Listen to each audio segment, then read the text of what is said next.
Hello everyone, welcome you in Chemistry Simplified by Pallavi Ma'am channel. Today we discuss the radioactive isotopes. देखिए जैसे last lecture में discuss किया था radioactive substance क्या होते हैं जो पेनिट्रेटिंग रेज इमिट करते हैं न्यूक्लियस से। जब तक इमिट करते रहते हैं जबकि तब तक कि उनका अनस्टेबल न्यूक्लियस जो होता है वो स्टेबल न्यूक्लियस में कन्वर्ट नहीं हो जाता, वो रेडियोएक्टिव सब्सटेंस कहलाते हैं। ऐसे कुछ एलिमेंट्स होते हैं जिनके जो आइसोटोप्स होते हैं वो पेनिट्रेटिंग रेज इमिट करते हैं जब तक कि वो अनस्टेबल से स्टेबल फॉर्म में कन्वर्ट नहीं हो जाते, है ना।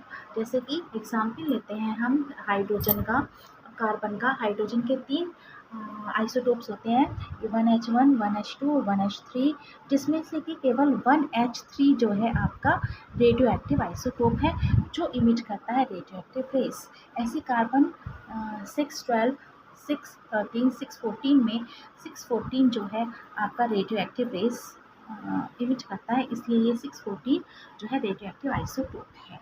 ठीक है, तो ये जो आइसोटोप्स होते हैं इनका तो वैसे डिफरेंट यूज़ होता है, जैसे मेडिकल इमेजिंग में, ट्रीटमेंट में, इंडस्ट्रियल गॉजिंग के अंदर, रिसर्च में, विभिन्न फील्ड्स में इनका जो है काफ़ी यूज़ किया जाता है। कुछ इसके जो पॉइंट्स हैं और उसके जो यूजेस हैं वो मैं आज आपके साथ यहाँ डिस्कस कर रही हूँ।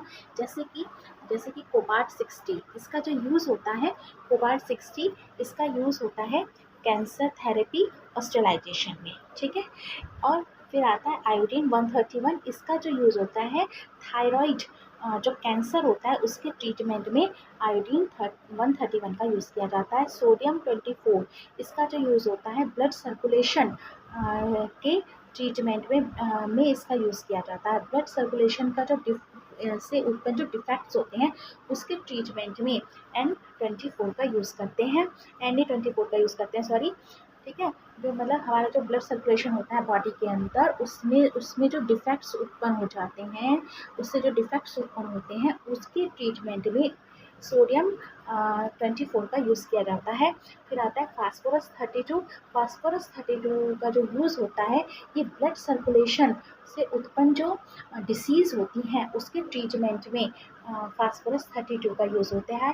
आयरन 59 का यूज़ होता है एनीमिया को के ट्रीटमेंट में। एनीमिया यानी हमारे शरीर में जब ब्लड की कमी हो जाती है तो उससे संबंधित जो रोग होते हैं एनीमिया कहलाते हैं। तो एनीमिया के ट्रीटमेंट में 59 का F59 आयरन 59 का यूज़ किया जाता है। ठीक है, C14 का यूज़ होता है डेटिंग और ट्रेसिंग में।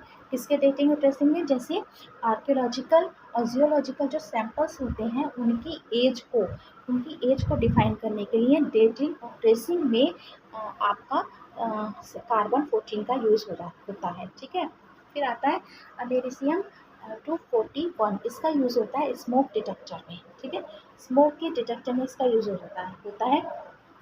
फिर आता है टेक्नीटियम 99, इसका यूज़ होता है थायराइड, ब्रेन और बोन के स्कैन्स में। ठीक है, यानी कि थायराइड, ब्रेन और बोन के जो स्कैन्स होते हैं उसमें इसका यूज़ किया जाता है। फिर आता है यूरेनियम 235, इसका यूज़ होता है न्यूक्लियर पावर और ल्यूमिनस ग्लासवेयर के अंदर। ठीक है, तो ये कुछ इम्पॉर्टेंट रेडियोएक्टिव आइसोटोप्स थे जो मैंने आज आपके साथ डिस्कस किए और उनके यूज़ डिस्कस किए।